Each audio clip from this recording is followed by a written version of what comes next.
I am delighted to welcome to the show Luke Macias. He is the host of the Luke Macias Show. He has a podcast. It's so interesting.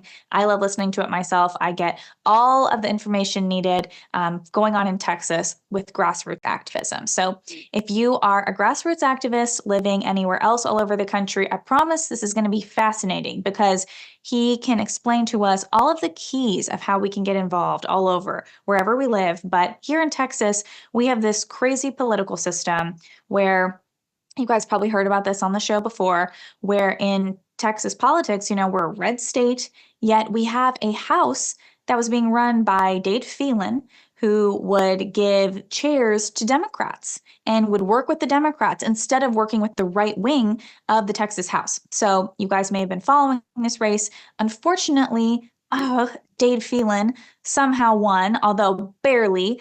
Of course, he was running against David Covey, who was endorsed by President Trump.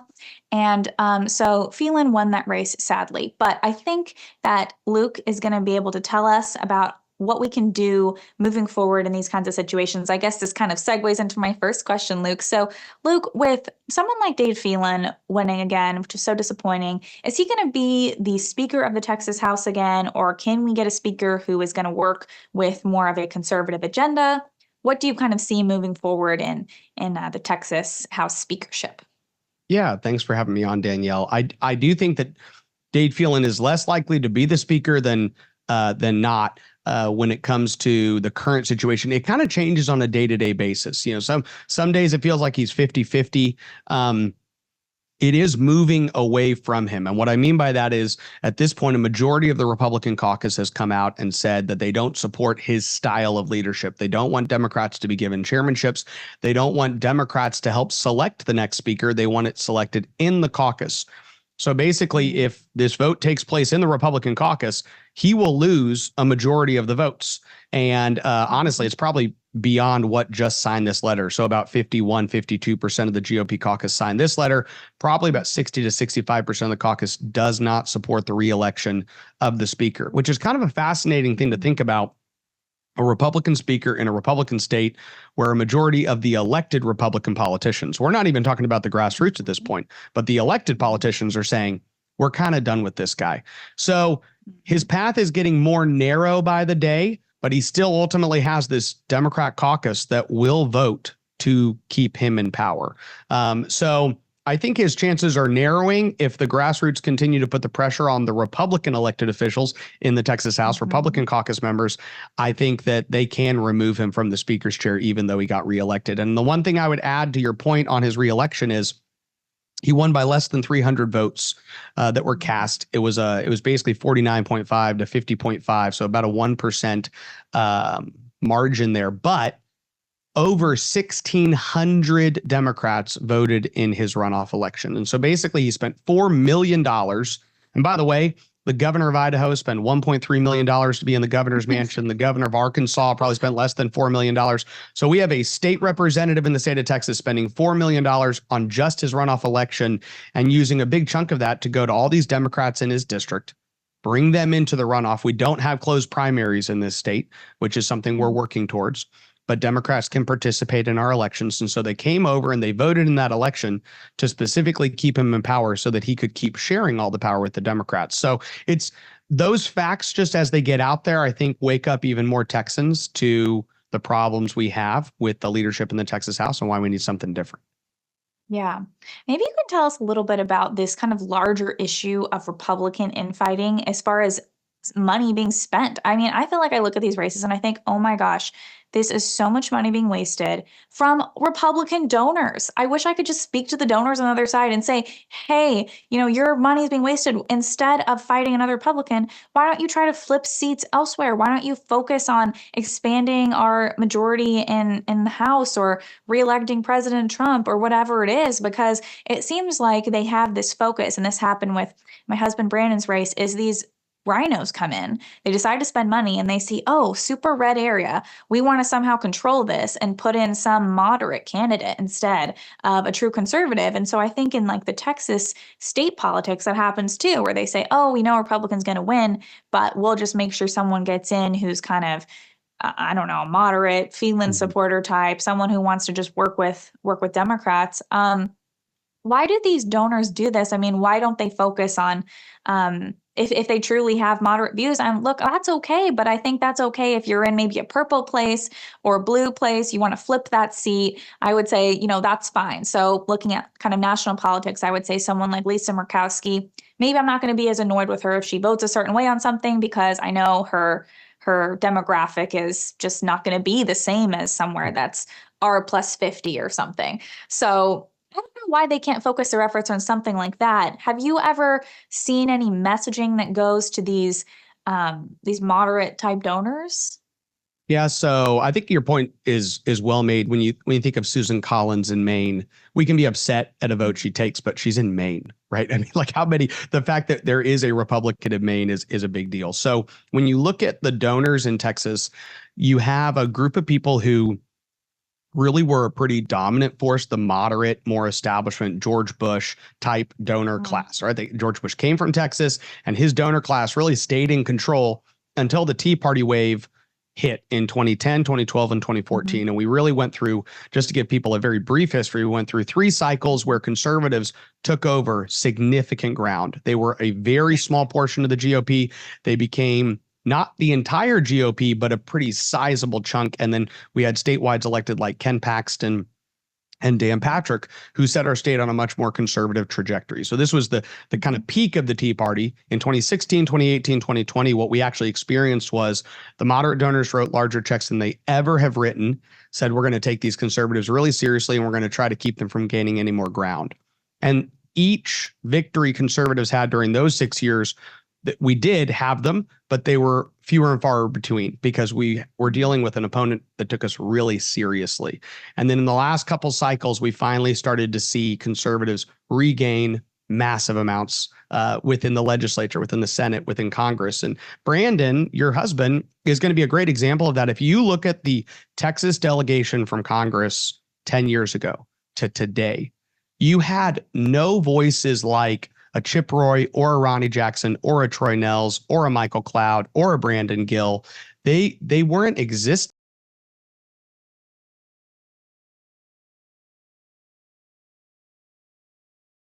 coming from Texas. And all of a sudden, district by district by district, conservatives start to turn these places over. So I think what you have now is the last vestiges of those moderate donors are holding on to their power and are trying to fight for the little bit that they still have in the Texas GOP. So anywhere they can see them still having a foothold, they're spending more money than they ever have as they see that kind of power shift toward more grassroots conservative candidates. Ultimately, the question is, will they focus on the general? I hope that they focus some on the general, because we do have still some competitive districts in Texas. We have to maintain the majorities we have. But it does make sense to me that you have donors in the Republican Party, you and I both know them, who are not ideologically driven by an understanding of the cultural shift that's happening.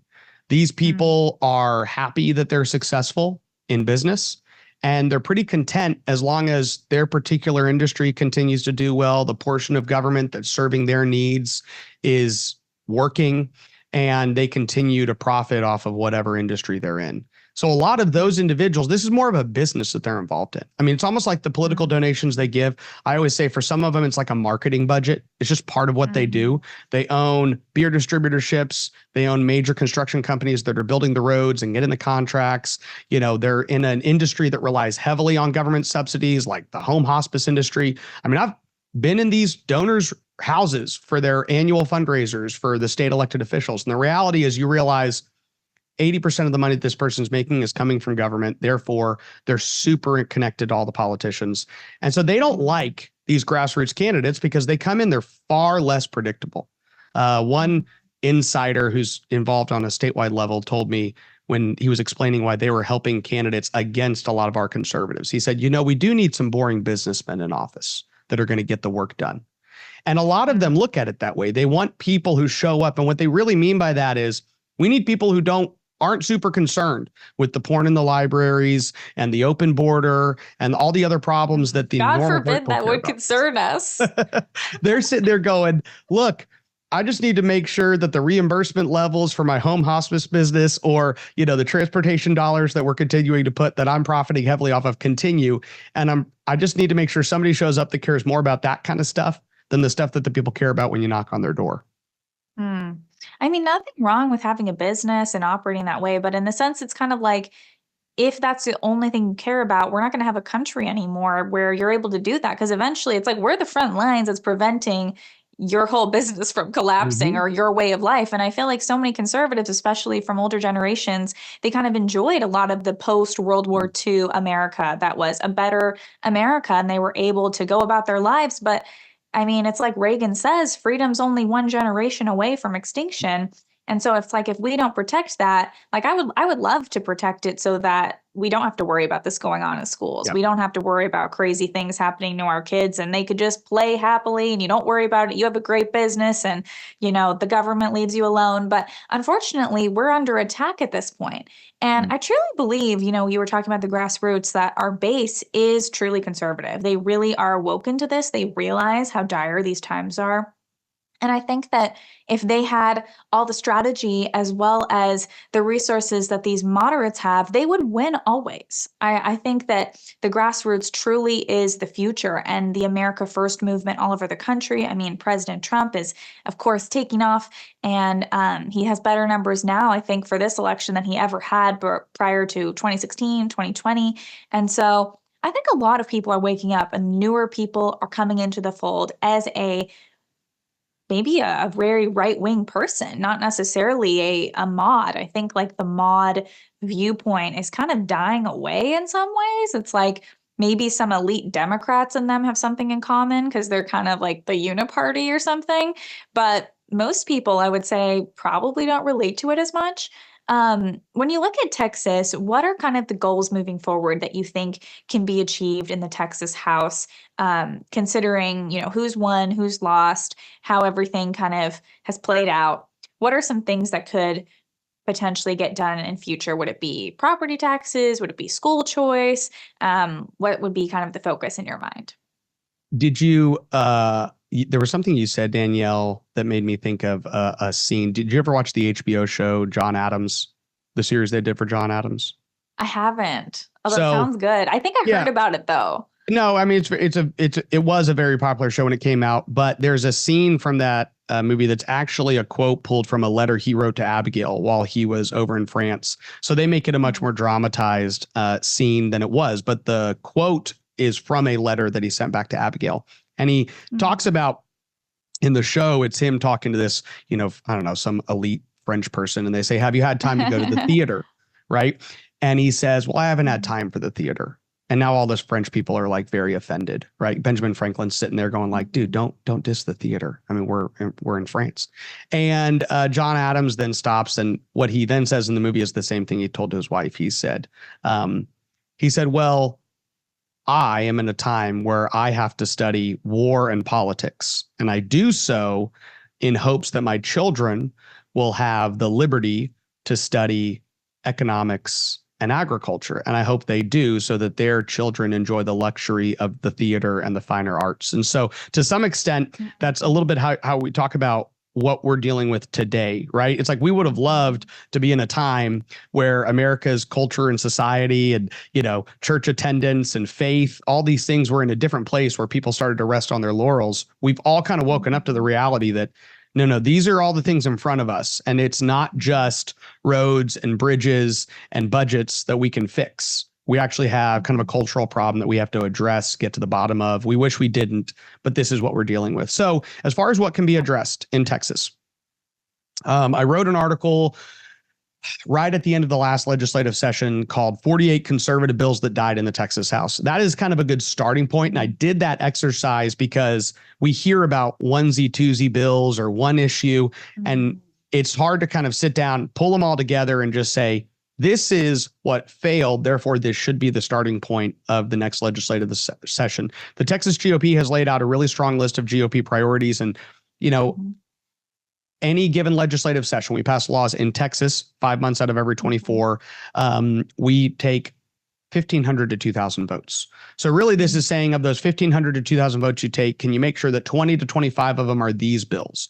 So E-Verify is a great piece of legislation. We still have taxpayer subsidies for those here illegally. If you graduate at Texas high school, even though you came here illegally, we will discount your college tuition, which means we actually write a check from our treasury to the university. Say, thank you for educating this Texan. Here's money to discount their tuition. And we do that even for those here illegally. And so there's basic taxpayer benefits that we can remove. And then there's strengthening our laws on actually taking illegals when they cross into Texas and taking them back across the border. If Trump wins, which I think we all think is more likely than not, as long as they don't steal it from him this time, then he'll be in a good position to basically work in partnership with us. But Texas needs to make sure that we have this approach regardless of who's in power at a federal level. So there's quite a bit on the immigration level. There's quite a bit on the transgender level. We passed the sex change surgery ban on kids. I call that the 20-week abortion ban. It's just the worst of the worst stuff that we stopped. So there's a lot more room when it comes to the social transitioning of these kids, when it comes to how the public education system engages in the social transgender transitioning of kids, when it comes to the fact that you can change your birth certificate. You know, we have these parents that will go in, and Texas basically teams up with them and participates in the lie and is willing to tell a 4-year-old boy, you were actually born a girl, even though he wasn't. And so now he can be given a birth certificate that shows he was born a girl, and they're allowed to change the sex of their child at birth even years later. So there's some laws. We have to close those loopholes.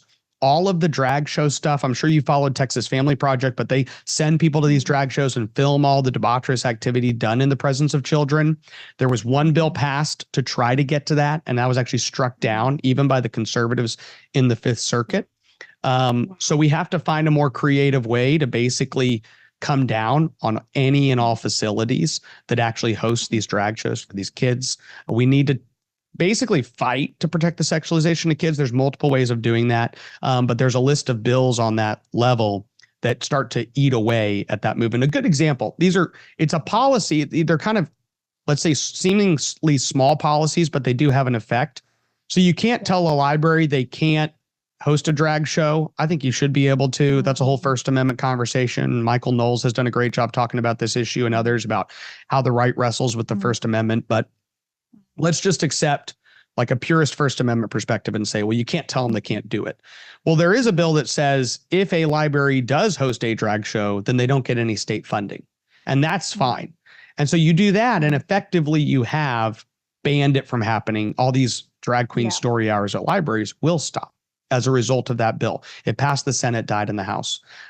There's a bunch of election integrity bills that need to pass. There were about a dozen bills that passed the Senate and died in the House last session on that issue. So I'm sure I could go on and on and on, but I think immigration, election integrity, this entire sexualization of Texas kids in the classroom, but not just in the public education system, even beyond that, I think is really important, and a ton of other things, but that's kind of a start. Yeah.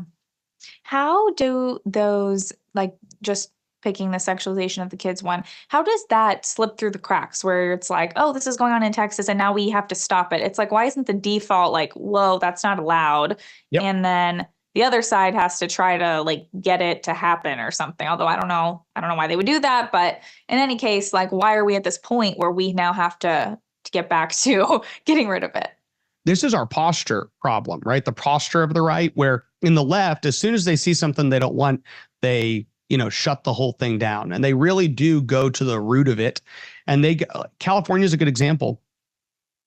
It is illegal in California for an adult therapist to have somebody come to them and say, I have sexual ideas and thoughts and desires that I don't want to have, right? And that therapist can then say, I'm gonna work with you and help you. Well, if that therapist believes that we're created in the image of God and we have there's an ordered desire and a disordered desire and wants to help that person, they're not even allowed to have that conversation. It's illegal in California. They say you cannot in any way help anybody who has the LGBT ideas or thoughts or desires not have them, right? But so they went to the root. They're like, we don't even want you to be able to have these discussions.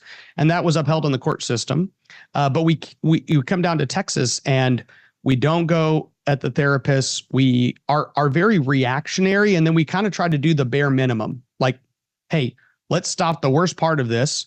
The left is going to take every little loophole you give them and use it, right? You go, okay, fine, we can't sex change them, but we're going to dance mostly naked in front of them and talk to them about all these ideas. And we're going to go into the school system. So they're willing to take any ground in any area you give them.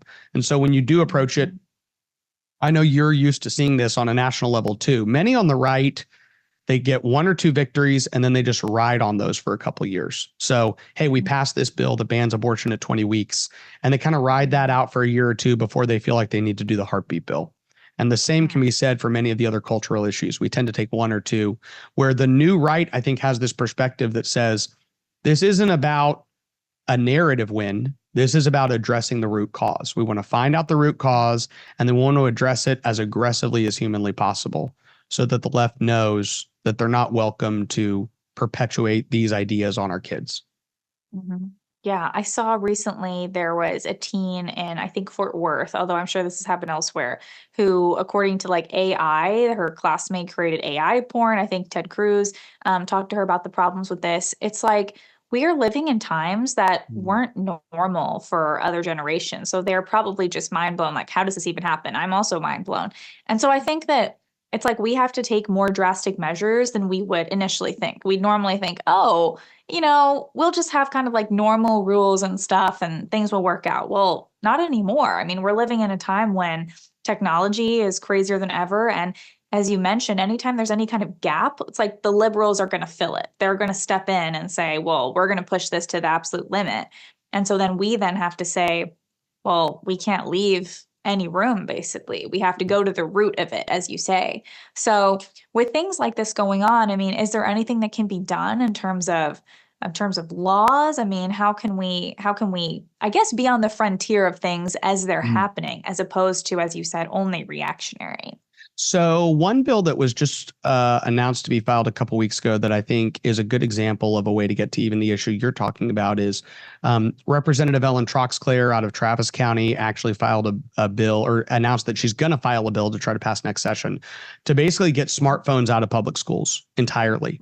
And there's ways of effectively doing this. This is something that Jonathan Haidt and a lot of other social scientists, social psychologists have come in and said, hey, this is very damaging to children.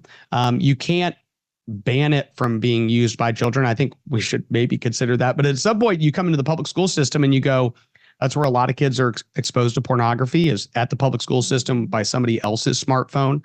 And as young parents, we kind of start to study the statistics and start to read all this information. You go, yeah, I don't want my kid exposed to this kind of stuff. So you say, look, the amount of damage that these smartphones are doing to kids' brains is pretty substantial, not just the social media exposure, but just the smartphone in general. And so saying, hey, within the public school system, when kids come in, we're going to actually set up a system where they're checking their smartphones in. It's in a case. If the mom needs to get a hold of the kid, they call the actual school like they used to. Yeah, hey, right. My 4th grader, I need him. And then you call over the loudspeaker, Johnny, come to the office. And they go and they talk to their mom. That's actually a way better situation. And you think, well, I can't text my kid. Well, your kid's in 3rd grade. He's actually not supposed, you don't want him to be in a mindset that he has to check his phone all the time. Texting you during class. To figure out what's going on. And that's the problem, right? We have teachers can't take away the kids' phones. We've seen these issues that have happened nationally. That's an example of a policy where I think you look at it and you go, hey, that would be good to do, because yes, there are actual issues it's addressing, but it is trying to get a little bit more to the root cause of the damage that's happening on kids in general. There have been conversations about social media bans in Texas of kids, where you actually make age requirements and say in our state, kids of these ages cannot actually access social media accounts. And you put the onus on the social media company to not allow Texans at a certain age to have an Instagram account, to have a Facebook account, just protecting them. So that's probably not one that necessarily people think about a whole lot, but ways we can start to get to the root causes. And if anybody's listening or watching this from another state, they can take any of these policies and then go to their legislator. And that's the way we get a lot of stuff done in Texas, right? Louisiana just passed a law to put the 10 Commandments in every single classroom. Every single classroom will have the 10 Commandments displayed. 90% of Republicans support this, 60% of independents, 40% of Democrats literally support putting the 10 Commandments up. This isn't some radical idea. Louisiana is the first state in the union to do it. Texas would have been the first state in the union to do it, but the Texas House killed a bill that the Texas Senate passed last April. So hopefully we'll pass it again. Our Lieutenant Governor Dan Patrick just said, I'm filing this again. We're going to be the second state if we get our act together and the Texas House gets a new speaker. So that's a good example where I bet you, if you're anybody in another state and you happen to have a legislator that you have any type of relationship with, or even someone in your state, you could message them and say, why don't we have the 10 Commandments on display in every classroom? There's no way that wouldn't have an effect on the way our children think, on the value systems they have, on the moral compasses that are developed. So just a few examples. Yeah, for sure. Do you think that looking forward to kind of the fall, what are the biggest things that you recommend grassroots activists focus on so that we can, I guess, defend our elections, make sure that things, are protected? What are you telling grassroots activists to do for the rest of this year? Because a lot of the primaries, I think, are wrapped up in Texas and will be wrapping up in a lot of other states around the country. So what is the grassroots focus for just November with Trump and everything? And that's a great question. So first and foremost, I do think that Trump ends up being kind of the main focus. In Texas, we have certain areas that matter. Tarrant County and Fort Worth, Williamson County, just north of Austin. There's these swing counties that Trump has won and lost. 1 in 16, lost in 20. So any of those areas that are swing areas are really, really important at that point. The way I think of November, if you're a grassroots activist in a very Republican area, is that it's a great opportunity to further organize in a helpful way for all of Texas. So rural Texas basically saved Ted Cruz, saved Donald Trump. They'll continue to save the Republican ticket. So just because you're in a county that's 65% or 70 or 90% Republican in some of these rural counties, it's not an excuse not to make sure that everyone actually gets out and votes. But the exercise of that muscle to organize, to reach out, to build a network gives you even more people that you can then pull into the fight next year when we're trying to pass bills and later in the year when you're trying to work on primary elections. So you're constantly building this list of people in your community that care about issues. It's easier to get people to care in the general, right? So you use that as kind of the low-hanging fruit to get someone to vote, to get someone to show up to a Republican meeting, to get someone to show up and to the local Republican Party to do some election integrity, sign up to be a volunteer and monitor the elections in your county office, something like that. But it's almost an easy hook to get these people engaged. Maybe get somebody who's successful financially to give a donation in a race that matters and he's never donated politically. So take that opportunity to get these people in and then actually track them to pull them in further. So if they care and they see some successes, you say, hey, would you like to come down to the Capitol with me? I'm going to go lobby on this issue. Hey, we're trying to get somebody in our area to run for office. Would you be supportive of them if they step into the arena? So you get people out in November because we need to win, but a lot of times it's like flash in the pan. We all spend a ton of money. We spend all of our energy and November happens and we all go back to living our lives. But if you look at it like an infrastructure build, you go, how do I actually use all the work and energy we generate in September and October to then pull these people more into a next level of activism? Yes, that would be amazing. Well, Luke, thank you so much for your insight, your advice. I mean, you are amazing. You're doing such great work in Texas. So make sure to tune into Luke Macias' show. And Luke, thanks so much for joining us. Thank you, Danielle. Thanks for having me on.